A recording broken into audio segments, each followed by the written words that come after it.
Komisi Yudisial memutuskan 3 hakim pengadilan negeri Surabaya yang memberikan vonis bebas kepada Ronald Tanur diberhentikan.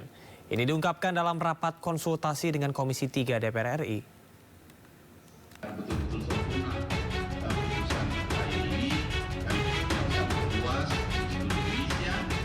Komisi 3 DPR RI melakukan rapat konsultasi dengan Komisi Yudisial membahas pengawasan terhadap vonis bebas yang diberikan oleh 3 hakim PN Surabaya kepada Ronald Tanur. Dalam rapat tersebut, Komisi Yudisial mengungkapkan ketiga hakim tersebut telah diberhentikan. Dari hasil pengawasan dan investigasi, ketiga hakim tersebut melakukan pelanggaran berat serta melanggar pedoman perilaku hakim. Pada intinya, putusan vonis terhadap Ronald Tanur yang dibacakan oleh hakim tersebut berbeda dengan salinan putusan yang diberikan. Setelah ini akan dibentuk Majelis Kehormatan Hakim yang beranggotakan gabungan Komisi Yudisial dan Hakim Mahkamah Agung untuk mencegah terulangnya hal ini.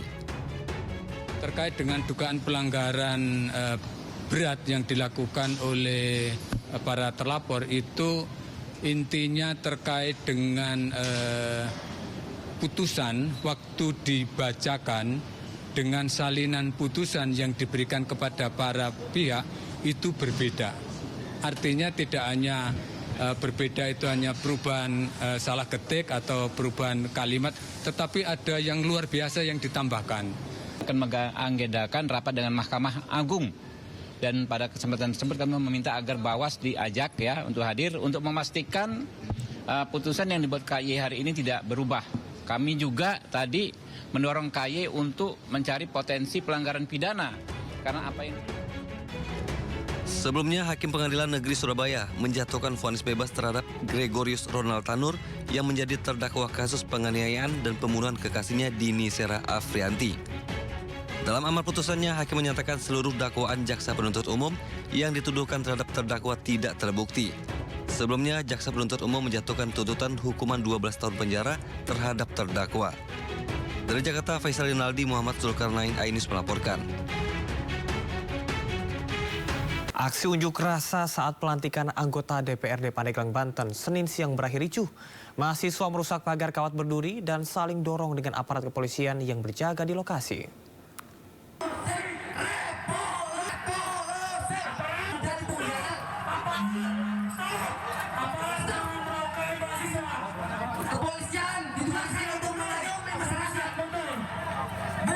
Terima kasih. Saya lanjutkan dengan pelantikan anggota DPRD Kabupaten Pandeglang, Banten, Senin siang berakhir ricuh. Yang memberikan janji kepada kita pada saat sebelum pemilu 2024 kita melihat kawan-kawan. Mahasiswa dari Himpunan Mahasiswa Islam atau HMI dan Gerakan Mahasiswa Nasional Indonesia atau GMNI terlibat saling dorong dengan aparat kepolisian yang mengamankan lokasi unjuk rasa.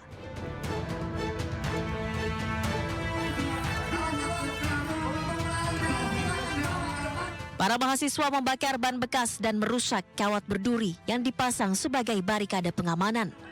Mereka memaksa masuk ke gedung DPRD, namun petugas tetap memblokade jalan. Masa unjuk rasa memprotes revisi Undang-Undang Pilkada oleh DPR. Mereka meminta DPRD menjalankan tugas sesuai visi dan misinya. Selain itu, masa juga meminta KPU dan Bawaslu mematuhi putusan MK terkait syarat usia pencalonan kepala daerah. Nah, kami menuntut itu apabila memang misalkan DPRD ini tidak mampu menjalankan tugas misinya selama 22 tahun sampai dengan 3 tahun berturut-turut, maka ya harapannya mereka kebecus dong gitu. Artinya lebih baik mereka mundur gitu dari DPRD Kabupaten Pandeglang. Jadi percuma gitu. Dari Pandeglang, Banten, Iskandar Nasution, Ainus melaporkan. Unjuk rasa kawal putusan MK di Makassar berakhir ricuh. 1 mobil angkutan umum terbakar. Di Semarang, polisi menembakkan gas air mata untuk membubarkan massa.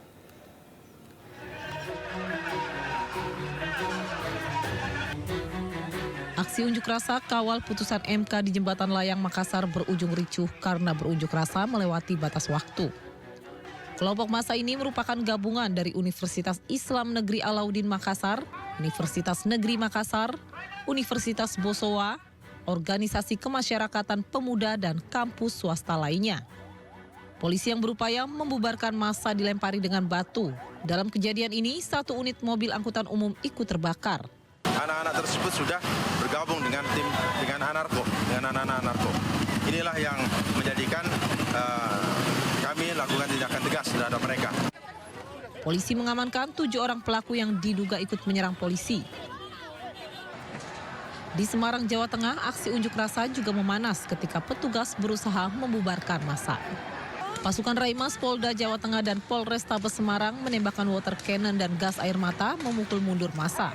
Beberapa fasilitas umum rusak akibat aksi ini. Kita masih menginventarisir apakah ada korban lain selain operasional, baik dari petugas maupun dari adik-adik mahasiswa. Hingga saat ini pihak kepolisian masih menginventarisir jumlah anggota yang mengalami luka. Puluhan pelajar dan mahasiswa diamankan akibat aksi ini. Tim kontributor iNews melaporkan.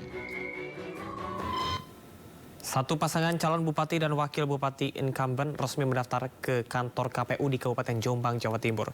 Sejumlah pendukung yang tak bisa masuk terlibat saling dorong dan bersih tegang dengan petugas keamanan.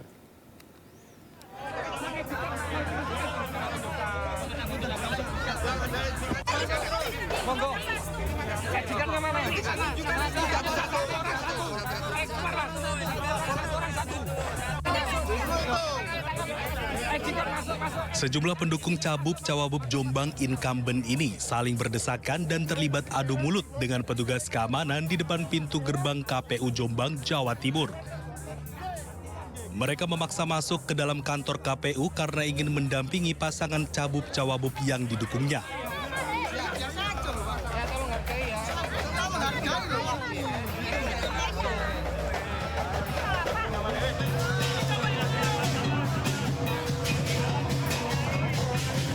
Namun petugas tetap tidak memperbolehkan para pendukung itu masuk karena tidak membawa kartu anggota yang sudah dibagikan KPU.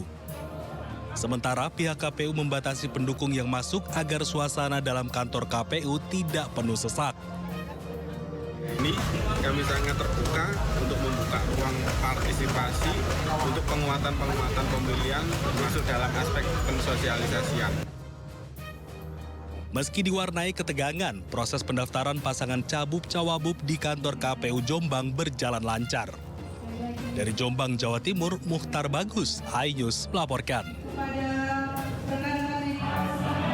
Ribuan relawan memadati kantor KPU Jawa Barat untuk mengantarkan Deddy Mulyadi dan Erwan Setiawan mendaftar sebagai calon gubernur dan wakil gubernur Jawa Barat. Dengan diiringi seni budaya sisingaan, Deddy Mulyadi dan Erwan Setiawan mendatangi kantor KPU Jawa Barat Selasa sore. Ribuan simpatisan dan juga relawan yang mengantarkan Deddy Mulyadi dan Erwan Setiawan memadati jalan hingga kawasan Jalan Laswi ditutup sementara. Setelah beberapa saat, Deddy Mulyadi dan Erwan Setiawan dapat masuk ke dalam dan langsung disambut simbolis kirap.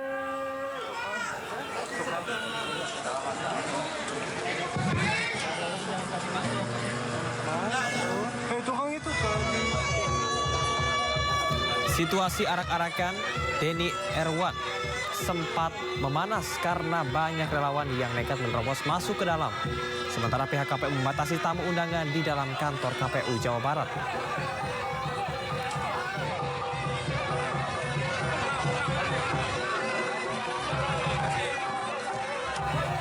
Pasangan Andika Perkasa, Hendrar Prihadi menumpangi delman menuju kantor KPUD Jawa Tengah. Ratusan pendukung juga ikut mengantar pasangan Andika Hendrar untuk mendaftar sebagai Cagup dan Cawagup Jawa Tengah.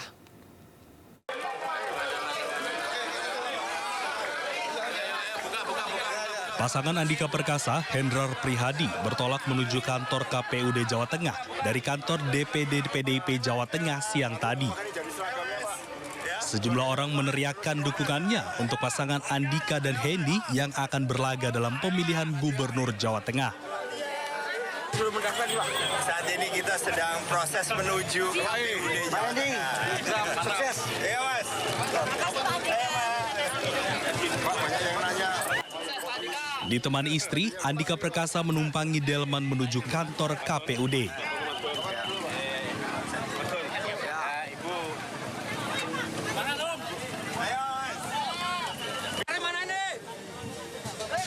Di belakang Andika, Hendrar Prihadi yang didampingi istri juga menumpangi delman.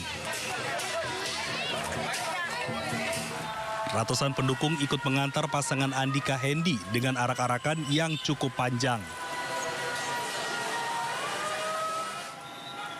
Selain mengendarai sepeda motor, mereka juga naik truk tronton untuk menuju kantor KPU yang berjarak sekitar 5 km dari titik keberangkatan di Panti Marhaen. Andika dan Hendrar menjadi pasangan pertama yang mendaftar ke KPUD Jawa Tengah. Pasangan yang didukung PDIP ini akan berhadapan dengan kandidat dari Koalisi Indonesia Maju atau KIM, Ahmad Lutfi Tadsyasin Maimun. Dari Semarang, Jawa Tengah, Doni Marendra, iNews melaporkan. Persaingan di Pilkada Jawa Tengah kian sengit. Pasca Jenderal Andika Perkasa diusung oleh PDI Perjuangan dan berharap dengan Irjen Ahmad Lutfi. Perang bintang ini diprediksi akan menambah seru perhelatan Pilkada Jawa Tengah.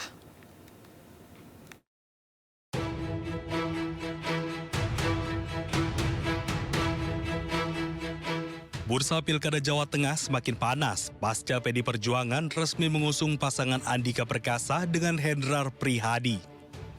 Hari ini, Demokrat memberikan surat rekomendasi pada Irjen Ahmad Lutfi dan Tadsyasin menjadi lawan Andika Hendrar Prihadi.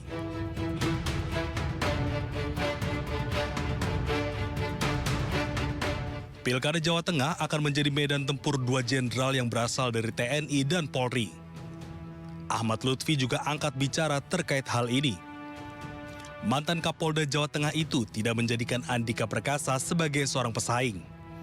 Lutfi menjadikan kontestasi di Jawa Tengah sebagai ajang saling rangkul, bukan pesaing semata.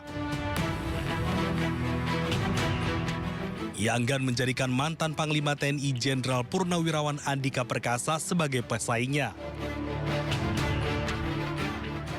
Pak Lutfi siap untuk melawan. Kita tidak menciptakan kontestasi itu persaingan, tetapi kita ciptakan kontestasi yang saling menghormati, kemudian tepo seliro, rukun, sehingga kontestasi di wilayah kita akan menjadi sehat. Jadi saya mempunyai prinsip bahwa marilah berkontestasi yang dengan cara merangkul, bukan cara berhadapan-hadapan. Sebelumnya, nama Andika Perkasa telah diumumkan oleh PDI Perjuangan sebagai bakal calon gubernur Jawa Tengah berpasangan dengan Hendrar Prihadi. Selanjutnya, Andika Hendi akan bersaing dengan Ahmad Lutfi dan Tadsyasin memperebutkan kursi nomor 1 di Provinsi Jawa Tengah. Tim Liputan iNews melaporkan.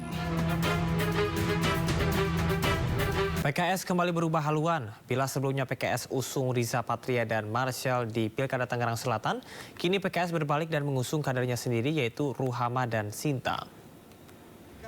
Bom B1 persetujuan parpol KWK kepada yang terhormat. PKS resmi menarik dukungannya untuk pasangan Riza Patria dan Marshall. Surat B1 KWK pun telah diberikan kepada pasangan Ruhama Ben dan Sinta Wahyuni Hairudin untuk maju di Pilkada Tangsel 2024. Semoga Allah memberikan takdir kemenangan pada pasangan ini. Amin ya rabbal alamin. Allahu Akbar. Merdeka. Penyerahan surat ini sekaligus membuka pintu persaingan antara PKS dengan Koalisi Indonesia Maju Plus. Kepada yang terhormat Bapak Ruhama Ben sebagai calon wali kota Tangsel dan kepada Dr. Sinta Wahyuni Hairudin sebagai calon wakil wali kota Tangerang Selatan. Langkah PKS ini menjadi sorotan setelah sebelumnya PKS sempat menyatakan dukungannya untuk pasangan yang diusung Kim Plus, yaitu Riza Patria dan Marshall Widianto. Dengan majunya pasangan Ruhama Sinta, Pilkada Tangerang Selatan menyajikan pertarungan 3 pasangan. Ketiganya yakni Ruhama Sinta yang didukung PKS, Riza Patria Marshall yang diusung Kim Plus. Sementara PDI Perjuangan maju dengan calonnya sendiri, yaitu Benyamin Daphni Pilar Saga. Tim Liputan iNews melaporkan. Pasangan Ridwan Kamil dan Suswono mengunjungi kantor Dewan Pimpinan Wilayah Partai Perindo Jakarta untuk bersilaturahmi. Selain ke DPW Partai Perindo, ini RK dan juga Suswono juga menerima surat rekomendasi dari Partai Demokrat dan Partai Gelora untuk maju pada Pilgub Jakarta.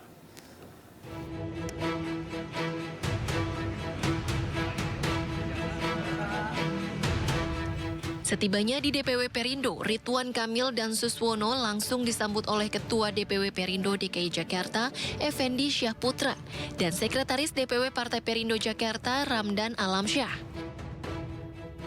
Dalam silaturahmi ini, Ridwan Kamil memaparkan program-program yang akan dilaksanakan untuk membuat Jakarta maju, seperti membereskan banjir, macet, polusi, dan sejumlah inovasi lainnya.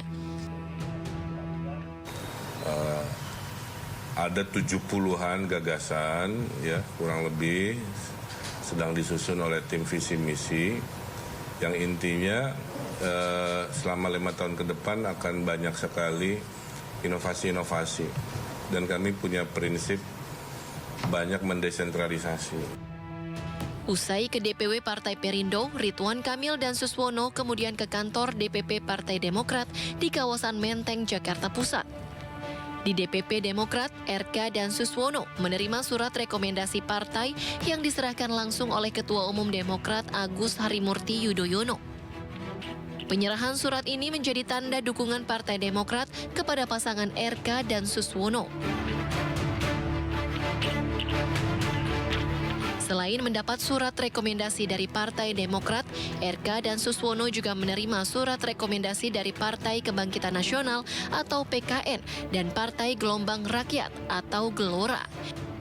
Rencananya RK dan Suswono akan mendaftarkan diri ke KPUD Jakarta pada Rabu esok pukul 2 siang. Dari Jakarta, Anggita Maura, Rizky Solehudin, iNews melaporkan. Masa pendaftaran Pilkada 2024 telah dibuka, namun hingga kini PDI Perjuangan masih mengotak-ngatik nama jagoannya yang akan diusung di Pilgub Jakarta. Sementara Partai Golkar tiba-tiba berbalik arah dengan kembali mengusung Airin Rahmidiani di Pilgub Banten.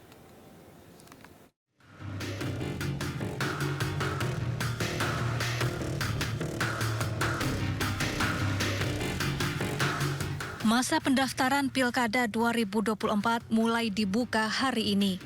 PDI Perjuangan masih berkutat dalam dinamika politik dengan mengutak-atik nama jagoannya di sejumlah daerah termasuk Jakarta.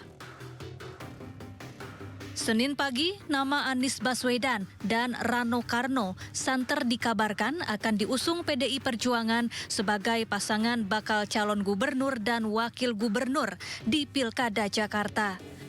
Bahkan beredar foto Anies mengenakan tenun merah meminta doa restu kepada sang ibunda. Namun Senin siang di acara pengumuman gelombang 3 calon kepala daerah PDIP, Anies justru tidak hadir. PDIP urung mengumumkan Anies Rano di Pilgub Jakarta. Kini muncul kabar PDIP lebih memilih kadernya Pramono Anung untuk maju di Pilgub Jakarta. Adapun dalam pidatonya, Ketua Umum PDIP Megawati Soekarnoputri menegaskan pesannya bahwa kader yang tidak nurut dengan arahannya lebih baik keluar. Dinamika politik ini ini buat saya dialektika. Bung Karno mengajarkan pada saya dialektika. Jadi kita bisa lihat gitu. Terus nanti melihat aksi reaksi begitu kan. Nanti semuanya saya ajarin itu, siapa yang enggak mau nurut out gitu aja. Saya pusing karena mau ikut jadi PDI Perjuangan atau mau dompleng aja gitu loh. Saya nggak mau lagi. Ya kalau konsisten aja, kalau mau jadi masuk PDI Perjuangan ya jadi dengan namanya lahir batin tuh ya rohnya roh PDI Perjuangan.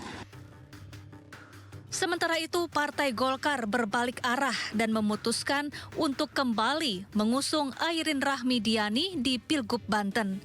Airin berpasangan dengan Ketua DPD PDIP Banten, Ade Sumardi. Ketua Umum Golkar Bahlil Lahadalia resmi mengumumkannya sehari setelah Airin menerima rekomendasi dari Ketum PDIP Megawati Soekarnoputri. Padahal sebelumnya Golkar sempat menyatakan dukungan untuk Andra Soni dan Dimyati Natakusuma. Memang ini prosesnya panjang.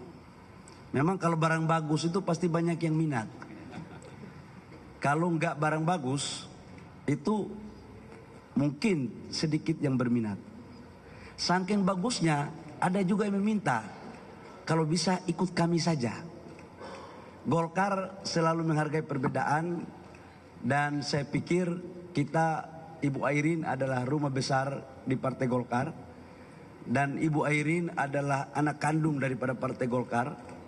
Sebagai ibu daripada anak yang melahirkan dan membesarkan, rasanya tidak pas kalau kemudian tidak diantarkan oleh ibu kandungnya untuk ikut berkompetisi.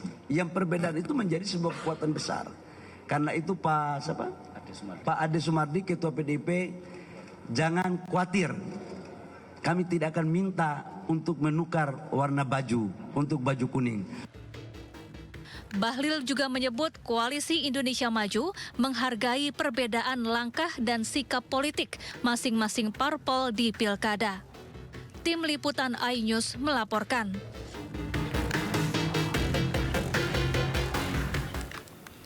Sebelumnya, Ketua Umum PD Perjuangan Megawati Soekarno Putri menantang politikus Partai Golkar, Airin Rahmidiani, untuk memakai baju berwarna merah hitam. Hal tersebut diungkapkan saat Airin menerima surat rekomendasi dari PDI Perjuangan untuk maju dalam Pilgub Banten 2024 pada Senin siang.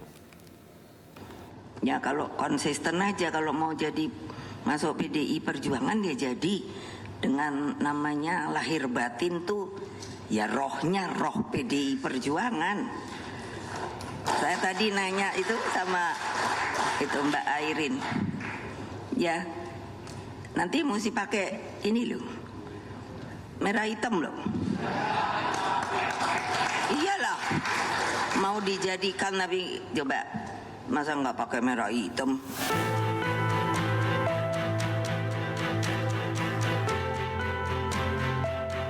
Ketua Umum PDIP Megawati Soekarno Putri menantang politikus Partai Golkar, Airin Rahmidiani, untuk memakai baju berwarna merah hitam. Hal tersebut diungkapkan Megawati dalam acara pemberian surat rekomendasi PDIP untuk Pilkada 2024 di DPP PDIP Menteng, Jakarta pada Senin siang. Meski begitu, Airin memastikan dirinya saat ini belum menjadi kader PDIP dan akan fokus pada pendaftaran untuk memastikan berkas lengkap terlebih dahulu. Kita fokus dulu ya Pak Ade ya. Kita fokus dulu dalam rangka untuk bagaimana tadi yang Ibu Mega sampaikan, tidak mudah memenangkan dalam sebuah kontestasi apapun. Doakan, bukan hanya doa saja, tapi kita harus spirit untuk turun, berjuang, yakinkan masyarakat, sehingga pada saatnya nanti di tanggal 27 November masyarakat di Banten bisa mayoritas, insya Allah mayoritas memilih saya dan Pak Ade, dan kami dinyatakan menang, dan yang paling penting doakan dilantik jadi Gubernur Banten, dilantik jadi Wakil Gubernur Banten. Amin. Amanah dan mampu menjalankan program selama 5 tahun. Sebelumnya, Airin Rahmidiani dan Ade Sumardi resmi maju di Pilgub Banten 2024. Pasangan ini diusung oleh PDI Perjuangan untuk berhadapan dengan duet Andra Soni Dimyati. Tim Liputan iNews melaporkan. Setelah PDI Perjuangan batal mengumumkan nama Anies Baswedan, kini berembus nama Sekretariat Kabinet Pramono Anung untuk berkontestasi di Pilkada Jakarta. Hampir sama dengan Anies, pasangan Pramono Rano Karno memang belum final dan masih menjadi pembahasan di internal partai. Apakah PDI Perjuangan betul-betul mengalami dilema hingga masih galau menentukan pilihannya, dan akankah Anies ikut berlayar dalam pertarungan Pilkada Jakarta? Untuk membahasnya lebih dalam, sudah bergabung bersama kami pada malam hari ini melalui sambungan Zoom juru bicara PDI Perjuangan Aryo Seno Bagaskoro, kemudian juga juru bicara Anies Baswedan Usamah Abdul Aziz, serta pengamat politik Agung Baskoro. Selamat malam Bapak-Bapak. Malam Mas. Mas Oke, Kami, baik. Mas Agung, selamat malam. Ya, saya akan ke Mas Seno terlebih dahulu. Mas Seno, bagaimana Anda melihat situasi saat ini yang banyak publik menilai bahwa PDI Perjuangan nampaknya galau, dilema, dan juga bimbang untuk menentukan siapa yang akan diusung pada Pilkada 2024 di Jakarta? Ya, dialektika ini kan satu hal yang wajar dalam politik. Tapi ini kan dialektika Game of Thrones ya Mas, seminggu terakhir. Jadi banyak sekali perkembangan yang terjadi dengan begitu cepat. Dan kita pun dituntut untuk merespon dengan sangat cepat. Kita melihat berbagai dinamika termasuk di Banten bahkan Golkar juga barusan balik badan dari Kimples dan ikut mendukung pasangan yang kami usung terlebih dahulu. Jadi peta politik sangat shuffle, sangat mungkin terjadi berbagai macam perkembangan, tetapi kami sebagai partai saya rasa tetap berpegang pada prinsip-prinsip utama kepartaian, mekanisme kepartaian, meskipun situasi berkembang cepat, tetapi hal-hal prinsip seperti komitmen terhadap kebinekaan, komitmen terhadap penegakan demokrasi, penegakan hukum yang berkeadilan, itu tetap menjadi prinsip-prinsip utama kami di dalam menentukan nama. Di dalam PDI Perjuangan, no player should be bigger than the club. Artinya siapapun orang yang mau diusung ya harus mengikuti mekanisme kepartaian. Sebagaimana selama ini kami selalu melakukan budaya itu dalam pelembagaan partai kami. Nama-nama daerah yang sangat strategis seperti Jakarta, kemudian Jawa Timur dan Jawa Barat, memang sengaja kami tunggu aspirasi masyarakat semakin utuh, aspirasi kader juga semakin utuh sebelum kami melakukan sebuah pengumuman. Bahkan tidak menutup kemungkinan kami tidak melakukan tahapan pengumuman, tetapi langsung daftar ke KPU dengan calon yang akan kami usung. Itu juga ada kemungkinan tersebut. Tapi dapat dipastikan bahwa kami tetap memegang prinsip dan kaidah tentang partai yang mengedepankan pelembagaan di dalam menentukan nama-nama yang akan kami usung, entah dari internal atau dari eksternal. Baik, Mas Seno, seperti yang Anda sampaikan tadi masih dalam penjajakan begitu dan masih digodok siapa yang nantinya akan diusung oleh PDI Perjuangan. Namun Bendahara Umum PDI Perjuangan Oli Dondo Kambe menyebut bahwasanya Pramono Anung ini langsung ditunjuk oleh Bu Mega untuk nantinya diusung pada Pilkada menggantikan Anies. Apakah benar? Ya, tidak ada yang menggantikan siapa-siapa sebenarnya, technically. Karena memang kami belum mengumumkan pasangan calon kami di Jakarta. Dan di dalam jadwal resmi pun sebenarnya kemarin pun Jakarta, Jawa Timur, dan Jawa Barat itu tidak ada di dalam daftar undangan calon kepala daerah kami. Sehingga secara tahapan prosedural, secara teknis, ya itu belum memang. Tetapi persoalan nama yang kami godok memang itu sudah cukup lama, nama-nama kami bahas. Ada di dalam internal kami nama-nama kader yang identik dengan Jakarta, entah di posisi cagup atau cawagup, itu sudah lama kami ceritakan. Setidaknya nama seperti Pak Ahok yang selalu ada di survei, lalu ada nama-nama menteri kabinet seperti Bu Risma, Pak Anas, termasuk Pak Pramono Anung di sana. Jadi nama Mas Pram ini sudah lama kami godok juga, tetapi persoalan keputusan sebelum nanti ketua umum yang mengumumkan, saya kira bentuknya masih bentuk aspirasi. Jadi siapapun yang mengumumkan sebelum itu nanti ketua umum, bentuknya masih berupa aspirasi atau isu. Nanti baru segera menjadi definitif kalau sudah ada tanda tangan dari ketua umum. Baik, Mas Seno, artinya ini masih belum firm begitu ya? Ya, sebelum nanti diumumkan secara resmi dan didaftarkan ke KPU dengan tanda tangan bahasa ketua umum, itu ya masih bentuknya aspirasi. Oke, baik. Saya akan ke Mas Aziz. Mas Aziz melihat bahwasanya Pak Anies kemarin tidak jadi diusung oleh PDI Perjuangan. Tanggapan Anda seperti apa? Ya, ini bukan soal jadi atau tidak diusung. Kalau kemarin itu Pak Anies hadir ke DPP PDI Perjuangan memang untuk berdiskusi dengan Pak Rantarno. Karena undangannya seperti itu. Jadi memang kita tidak bicara masalah jadi atau tidak diusung. Nah, soal hal itu tadi sudah dijelaskan dengan gamblang oleh Mas Seno bahwa memang sampai hari ini siapapun itu masih belum ada diumumkan. Jadi kita lebih baik tunggu keputusan resmi dari PDI Perjuangan yang mungkin juga akan disampaikan oleh Ketua Umum atau yang mewakili. Jadi kita juga semua masih menunggu. Jadi masih belum ada keputusan apapun sampai saat ini. Oke. Sejauh ini bagaimana komunikasi yang dilakukan bersama dengan PDI Perjuangan terkait dengan hal ini? Komunikasinya masih baik. Jadi kita sudah punya komunikasi yang cukup panjang prosesnya, mulai dari person to person dan akhirnya ke lembaga di DPD PDI Perjuangan di DKI Jakarta, lalu juga lanjut ke DPP pada saat waktu itu dengan Pak Rano Karno dan juga ada komunikasi dengan beberapa pihak di DPP. Dan komunikasi berjalan dengan baik. Pernah juga kita bicara soal penyamaan visi misi, tujuan, dan bagaimana rencana-rencana ke depan soal Jakarta dipertanyakan juga dari PDI Perjuangan ke Mas Anies, dan Mas Anies juga menjelaskan bagaimana pengalaman dia pada saat di Jakarta kemarin seperti itu. Dan kemarin juga apalagi dengan bicara dengan Pak Rano Karno yang memang juga beliau juga punya pengalaman menjadi gubernur di Banten. Gitu. Jadi memang komunikasinya dengan berlangsung sangat baik dan akrab. Oke, artinya komunikasi masih dijalani sampai dengan saat ini. Saya akan ke Mas Agung. Mas Agung, bagaimana Anda melihat dinamika internal yang terjadi di PDIP? Apakah akan mengusung dari kader internal sendiri atau justru dari non-kader? Iya, peluang diusung internal maupun dari eksternal ini sama-sama kuat, Mas. Jadi karena memang di PDIP kita tahu punya tradisi ya, punya mekanisme yang cukup panjang dan dalam, dan itu semua ujungnya di Ibu Ketua Umum. Artinya tidak serta-merta kemudian elektabilitas atau nalar elektoral yang digunakan untuk memutuskan siapa calon yang akan dimajukan. Sehingga di sini peluang kader untuk diusung oleh PDIP juga sama besarnya, dan kalau ditanya peluang Mas Anies per malam ini, saya juga masih melihatnya 50-50 seperti itu.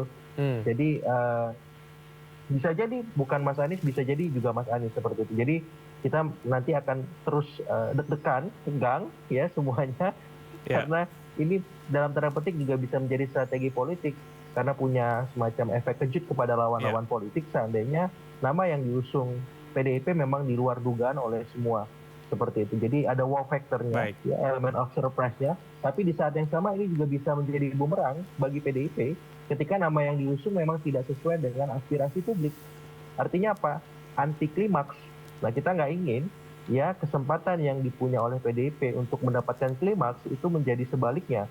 Ya, saya juga berharap PDIP bisa memajukan nama yang punya potensi menang dan potensi kalahnya minimal. Tapi di saat yang sama kalau memang itu tidak terwujud, ya ini bisa jadi anti klimaks tadi, dan peluang klimaksnya justru ada di seberang. Seperti itu, Mas.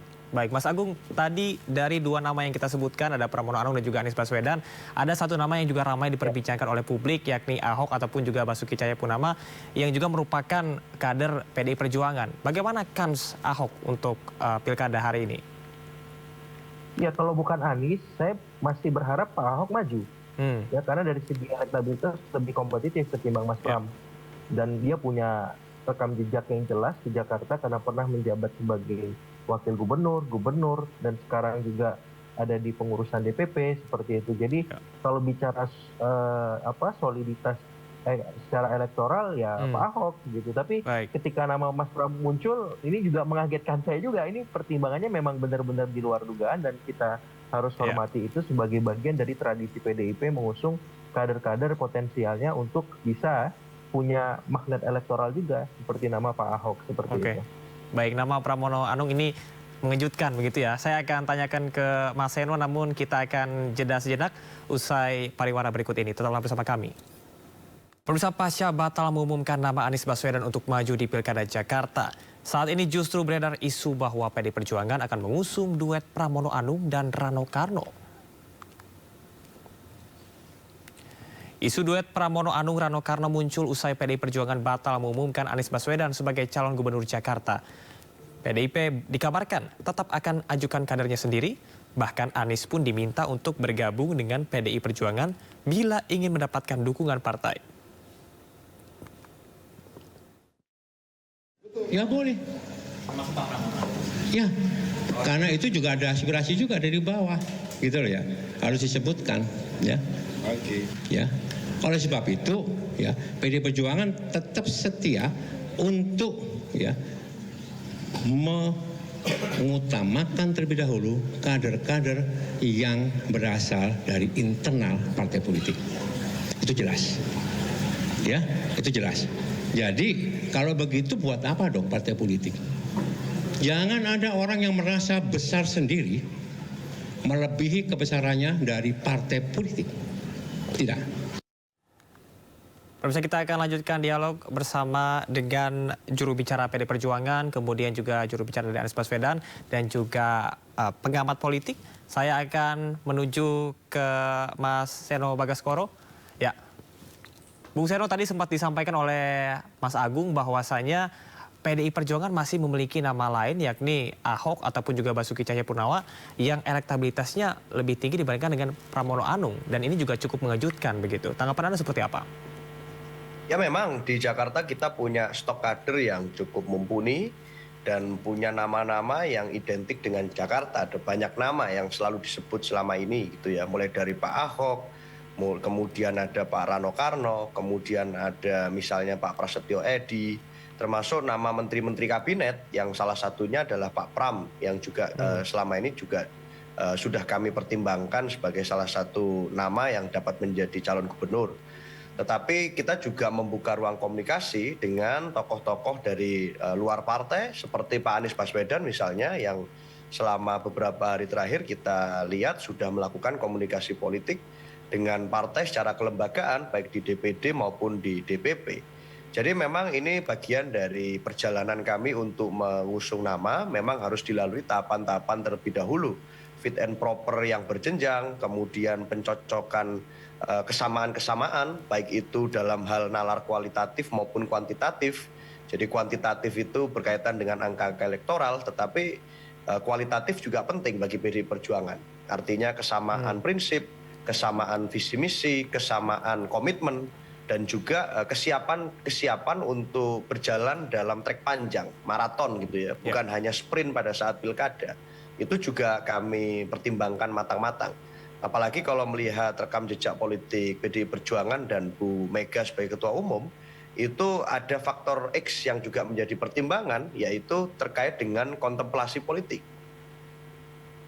Yang itu biasanya lebih menumpukan titik tekan kepada insting atau feeling politik yang biasanya memang dekat dengan injury time. Jadi ini sebelum nanti didaftarkan ke KPU, saya kira malam ini juga Bu Mega terus berkontemplasi untuk mengambil satu keputusan yang bisa menjadi satu keputusan terbaik. Tidak hanya persoalan menang kalah di pilkada, tetapi juga terkait dengan konsistensi dan sustainability prinsip dan nilai dari PDI Perjuangan sebagai partai politik. Baik, Mas Aryo Seru, terkait dengan pendaftaran yang sempat Anda singgung tadi, saya ingin mengkonfirmasi apakah benar bahwasanya besok akan didaftarkan Pramono Anung dan juga Rano Karno ke KPU berdasarkan pernyataan dari Bendahara Umum Anda, Olidono Kambe? Ya, artinya semua sedang dipersiapkan dengan matang. Seluruh kader yang sekiranya punya peluang untuk diusung tentu diminta untuk segera mengurus persyaratan teknis administrasi. Termasuk Pak Pram juga sudah mengurus persyaratan teknis administrasi. Nama-nama kader yang kami siapkan juga kami minta untuk segera menyiapkan itu. Tetapi persoalan nanti siapa yang akan diusung tentu masih ada waktu sekian jam sebelum besok publik bisa melihat secara resmi siapa yang diusung oleh PDI Perjuangan. Baik, Mas Eno, artinya masih bisa berubah begitu ya? Meskipun sudah ada pernyataan dari Bendahara Umum Anda? Apapun sebelum nanti Ketua Umum yang memberikan tanda tangan basah, ya masih selalu ada peluang untuk dinamika. Oke, baik. Saya akan ke Bang Aziz. Berkaitan dengan yang tadi sudah disampaikan, lantas langkah-langkah apa yang akan dilakukan oleh Pak Anies berkaitan dengan Pilkada DKI? Apakah jadi diusung PDIP ataupun juga tidak? Ya, yang pasti kami, Pak Anies sendiri, baik itu jadi atau tidak, itu tidak ada masalah, Mas. Karena Mas Anies ini prinsipnya orang yang selalu bekerja untuk bangsa ini. Di luar pemerintahan maupun di dalam pemerintahan. Di luar pemerintahan beliau bergerak untuk bisa membuat gerakan-gerakan sosial seperti Indonesia Mengajar. Baik. Dengan seperti yang sudah dilakukan pada saat waktu di Pemprov DKI Jakarta maupun di Kementerian Pendidikan pada saat itu. Dan bagi beliau tidak masalah hal itu semua. Jadi memang ya apapun itu hasilnya nanti akan dijalankan dengan sebaik-baiknya, baik itu di dalam pemerintahan maupun di luar. Dan kita saat ini sangat menghargai proses yang terjadi di PDI Perjuangan. Jadi apapun itu kita akan terima dengan terbuka dan mudah-mudahan apapun hasilnya ini yang sudah jadi yang terbaik untuk semua. Oke, baik. Saya ke Mas Agung. Mas Agung, melihat dengan berbagai pilihan yang tentunya saat ini masih dijajaki oleh PDI Perjuangan, bagaimana kans PDI Perjuangan memenangkan Pilkada Jakarta melihat kalau kita dari 12 partai yang tergabung dalam Kim-Plus ini mendukung koalisi gemuk dari Ridwan Kamil begitu. Apakah ada kans-kans tertentu atau mungkin Anda bisa memberikan persenan begitu secara spesifik kalau misalnya Pramono Anung jadi untuk melawan ataupun juga PDIP memilih Anies Baswedan? Ya, di banyak kesempatan saya menyampaikan kalau PDIP ingin memenangkan Pilkada Jakarta harus ada faktor A-nya ya. Dalam hal ini Aniesnya atau Ahoknya. Kalau faktor A ini hilang, saya khawatir kemenangan di depan mata untuk PDIP bisa tereduksi dan terminimalkan. Gitu. Kalau kita bukan saya Agung juga namanya ya, bukan. Tapi memang faktor A ini penting sekarang, gitu Mas Eno. Anung juga A, Mas. Anung juga A. Oke, Anung juga A. Oke. Jadi Anung ya boleh lah. Tapi yang jelas kalau saya kan basisnya survei ya. Kalau saya pengennya Kim Plus itu kompetitif lawannya. Jangan sampai RK Suswono ini melawan lawan-lawan yang tanda petik mudah dikalahkan. Nah, Mas Pram nggak masuk ke dalam survei. Untuk misalkan dalam 3 bulan bekerja melakukan kerja-kerja politik itu nggak mudah. Apalagi lawannya seperti itu ya. Nah, apalagi ini padu padannya PDIP. Nah, saya khawatir ceruk pemilihnya nggak meluas. Ya, jadi basis itu yang akan dipakai oleh PKS untuk ngambil Jakarta Timur, Jakarta Pusat, dan Jakarta Selatan. Mas Agung. Tersisa Jakarta Barat dan Jakarta Utara. Ya. Baik, artinya apakah membangun elektabilitas dalam waktu yang singkat 3 bulan sampai November nanti ini sangat tidak mungkin bagi seorang Pramono Anung? Mungkin, tapi ini kan ceruk pemilihnya sama. Ya, Mas Pram sama Mas Rano ini sama gitu. Kalau saya berharapnya jangan sama. Kalau PDIP mau menang, harus cari yang lain pasangannya. Misalkan Mas Pram wakilnya siapa? Dari PKB, dari PKS, atau terafiliasi lah. Mewakili Islam perkotaan. Seperti itu sebagaimana wajah pemilih Jakarta mayoritas. Nah, kenapa? Karena kalau nggak demikian, saya khawatir ketika nanti PDIP mengumumkan nama di KPU ataupun di PDIP sendiri, ini jadinya anti klimaks. Ya, publik yang tadinya antusias dengan PDIP akhirnya balik badan malah memilih RK Suswono atau makan milih golput. Nah, ini kan sayang. Ya, peluang semacam itu. Baik Mas Agung. Kita ke Mas Seno, ada tanggapan terkait dengan hal ini? Silakan Mas Seno. Saya mematangkan ini semua, tapi seperti yang saya sampaikan kan selalu sama sebenarnya. Saya bilang potensinya calon gubernur Jakarta dari PDI Perjuangan itu inisialnya A. Jadi kalau dulu ada yang menerka, kalau nggak Anies, ya Ahok, ya Andika, bisa juga kemudian ya Anung gitu kan. Jadi masih A ini, masih di dalam spektrum A. Tetapi apapun kita ikuti prosesnya dengan baik. Saya malah berharap begini Mas, dengan adanya potensi yang terbuka melalui putusan MK yang diperjuangkan dengan berdarah-darah oleh semua elemen yang peduli demokrasi kemarin, sebenarnya peluang untuk mengajukan nama terbaik dari masing-masing partai itu terbuka. Kalau kami tentu punya mekanisme sendiri di dalam internal kami, tetapi di partai-partai politik yang lain pun sebenarnya di Jakarta setidaknya ada 7 partai lain di luar PDI Perjuangan yang punya kesempatan untuk memajukan nama terbaik. Ini malah kesempatan emas sebenarnya untuk semua partai membuktikan kaderisasinya berjalan baik, kemungkinannya mendorong nama-nama terbaik anak bangsa itu bisa jalan. Sehingga kalau ada keberanian sedikit saja dari partai-partai politik yang lain untuk mengambil langkah anti mainstream, kompetisi di Pilkada Jakarta ini masih tidak tertutup peluang untuk bisa menjadi menarik. Jadi saya rasa bolanya bukan hanya di kami, tetapi karena memang kami selama ini menolak untuk begitu saja bergabung dengan kekuatan politik ekstra, itu seakan-akan bolanya hanya di kami. Tetapi sebenarnya semuanya berkesempatan dan ini kesempatan bagus karena baru kali ini thresholdnya turun menjadi sangat mudah untuk diikuti oleh banyak partai menjadi 7,5%. Jadi saya rasa apapun itu masih ada waktu sekian jam bagi siapapun seperti Golkar hari ini yang balik badan di Banten bagi partai-partai manapun untuk bicara tentang Jakarta. Saya rasa itu. Baik, Mas Seno, Mas Agung, kita berikan kesempatan terakhir kepada Mas Aziz. Mas Aziz, apa saja opsi-opsi yang akan dipersiapkan nantinya oleh Anies Baswedan untuk Pilkada 2024? Silakan, sekaligus closing statement.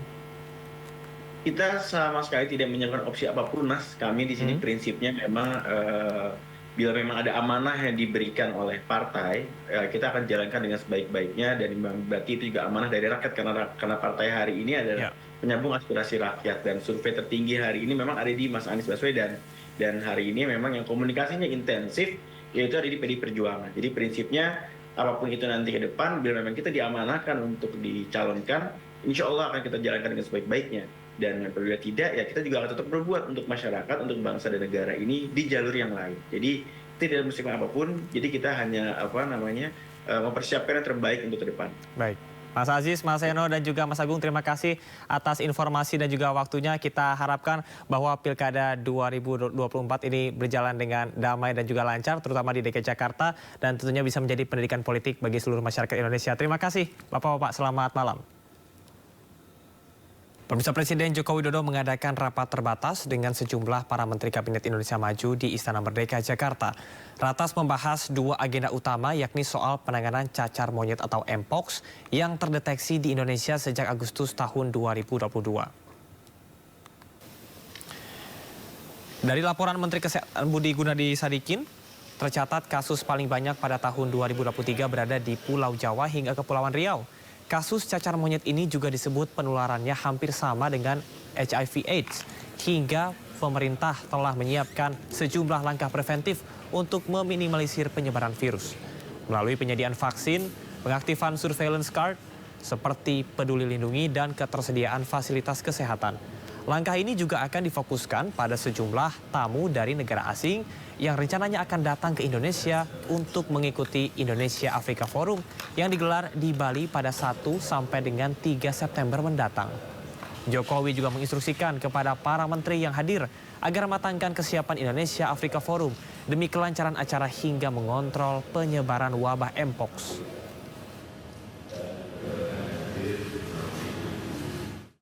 Tolong teman-teman bisa sampaikan ini Mpox yang di Indonesia itu varian 2B atau clade 2B, yang di Afrika itu varian 1B. Ya, itu fatality rate-nya tinggi, mendekati 10%, kalau kita masih 0,1%. Varian 1B ini belum menyebar kemana-mana kecuali dua negara, yaitu Swedia dan Thailand. Ya, yang lainnya di Afrika. Kenapa? Karena mereka juga datang dari Afrika. Yang kedua, ini penularannya mesti kontak fisik dan terjadi di kelompok tertentu. Oleh karena itu penyebarannya tidak akan secepat COVID, ya, dan risikonya pasti di kelompok-kelompok tertentu, gitu ya. Yang ketiga, vaksinasinya sudah ada, sedang kita datangkan, tapi sekali lagi karena vaksinnya ini harga yang mahal, ya, sekitar 3,5 jutaan satu, kita berikan ini ke yang berisiko tinggi, petugas lab, petugas kesehatan, sama orang-orang yang tadi berisiko di daerah-daerah yang memang sudah ada outbreak-nya. Karena adanya baru di Jawa dan di Kepulauan Riau. Obat-obatan rumah sakit sudah kita persiapkan dan teman-teman wartawan bisa bantu mengedukasi masyarakat.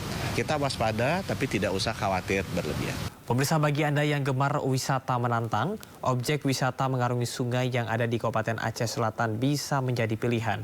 Selain derasnya air sungai, pemandangan alam pegunungan kaki Gunung Leser juga siap memanjakan mata Anda.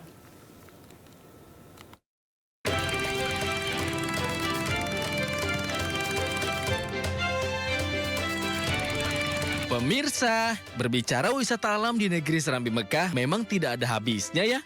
Nah, kali ini buat Anda yang gemar berwisata menantang, Anda bisa mengarungi derasnya air sungai yang berada di Kecamatan Kluwet Tengah, Kabupaten Aceh Selatan. Selain derasnya air sungai, adrenalin Anda juga dipacu dengan menaiki perahu stempel saat menyusuri sungai Kluwet. Namun jangan khawatir, karena nahkoda di sini sudah berpengalaman. Sambil menyusuri sungai, Anda juga disuguhkan dengan indahnya pemandangan kaki Gunung Leser. Sejuknya udara khas pegunungan juga membuat Anda merasa tenang dan nyaman. Lokasinya yang indah membuat momen selfie pun tidak boleh terlewatkan ya. Ya, seneng banget. Ini pertama kali kami bareng ke sini. Kemudian juga tadi kami udah naik stempel ya, speedboat. Nama lokal masyarakat di sini stempel. Terus juga sensasinya memacu adrenalin banget. Bagi pemuda, ada juga menyediakan camping drone. Camping drone, siapa yang nanti yang berminat, kami bisa menyediakan tenda gitu. Anda yang suka memancing, di sini juga menjadi surganya ikan kerling. Untuk menuju ke lokasi ini, pengunjung cukup menempuh perjalanan selama 1 jam dari pusat kota Tapak Tuan. Dari Aceh Selatan, Aceh, Iqdar Ivan, iNews melaporkan. Apabila Anda tengah berkunjung di Yogyakarta, jangan lupa ada salah satu destinasi wisata yaitu Kaliurang Park. Pengunjung dapat menikmati sejuknya lereng Merapi dengan 100 lebih jenis tanaman langka. Tidak hanya itu saja, pengunjung juga bisa mencoba berbagai wahana menyenangkan dan memacu adrenalin.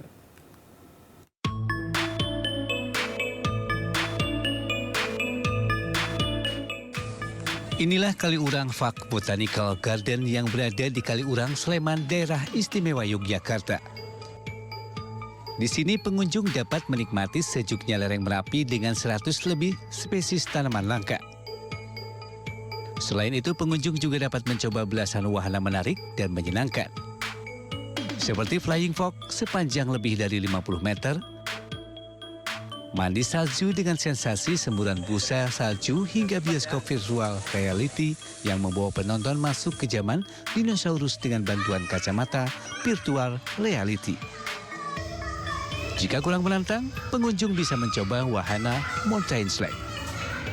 Wahana perosotan pertama di Yogyakarta yang memacu adrenalin pengunjung dengan meluncur di atas ban dari ketinggian sepanjang 85 meter. Itu kan, pengen nyobain lagi nggak? Udah 2 kali. Udah 2 kali. Bagi pengunjung yang ingin berlibur di Kaliurang Park, siapkan uang Rp25.000 untuk tiket masuknya ya. Dari Sleman, Daerah Istimewa Yogyakarta, Galih Wisma iNews melaporkan.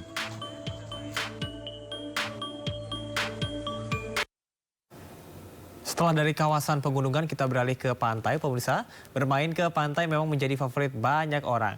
Nah, salah satunya adalah Pantai Hujung Langgar yang ada di Pekon Batu Raja, pesisir barat Lampung. Pantai yang jarang diketahui banyak orang ini menyuguhkan pemandangan hamparan luas Samudra Hindia.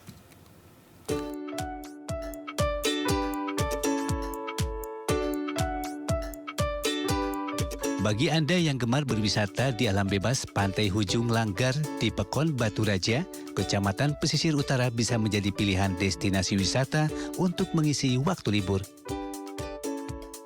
Pantai yang jarang diketahui banyak orang ini menyuguhkan pemandangan hamparan luas Samudra Hindia.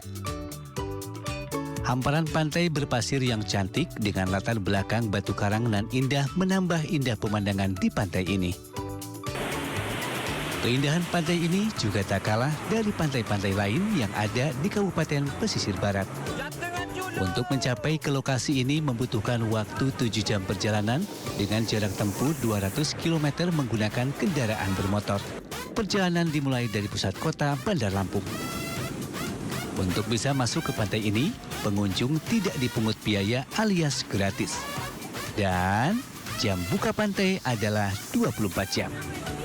Bagus, pemandangannya indah. Terus pokoknya warganya juga kayak ramah-ramah. Walaupun di sini kan ada tempat yang mau bisa dikunjungi, tapi butuh effort lah. Tapi benar-benar terbayar tuntas kan. Worth it ya? Iya. Sementara itu, ke depan pengelola Pantai Batu Raja berencana membangun sarana pendukung lainnya, seperti gazebo dan jalan setapak agar memudahkan para pengunjung menikmati keindahan Pantai Hujung Langgar. Dari Pesisir Barat, Enrico Ngantung, iNews melaporkan. Bagi Anda pecinta landscape alam, puncak Gunung Timbudama di Mamasa, Sulawesi Barat bisa menjadi alternatif Anda. Di lokasi wisata ini Anda bisa menikmati pemandangan awan berjalan dan mengintip kota Mamasa dari balik awan.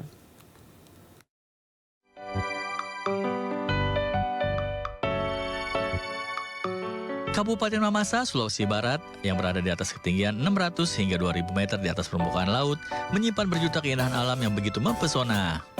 Salah satunya puncak Gunung Timbudama yang terletak tepat di bawah kaki Gunung Mambuliling atau berjarak 3 km dari pusat kota Mamasa. Di sini pengunjung disuguhi pemandangan indah berupa hamparan lembah dan pegunungan yang hijau. Pengunjung juga bisa mengintip kota Mamasa dari balik awan-awan yang seolah seperti berjalan. Sejumlah pengunjung di lokasi ini rata-rata bermalam dengan memasang tenda untuk menunggu datangnya matahari terbit dengan sinar berwarna keemasan. View yang diberikan oleh pemandangan ini juga memanjakan mata. Di sekitar kita bisa lihat bahwasannya di Timbudama ini kita disuguhkan oleh pemandangan-pemandangan kota, sawah, dan berbagai pemandangan penduduk desa, rumah-rumah desa, dan lain sebagainya. Untuk menjangkau lokasi ini, pengunjung bisa mengendari motor dan mobil menuju desa Mambuliling yang jaraknya hanya 1 km dari pusat kota Mamasa. Setelah tiba di desa Mambuliling, masih dibutuhkan waktu trekking atau perjalanan kaki sekitar 50 meter. Dari Mamasa, Sulawesi Barat, Fendi Christian, iNews melaporkan.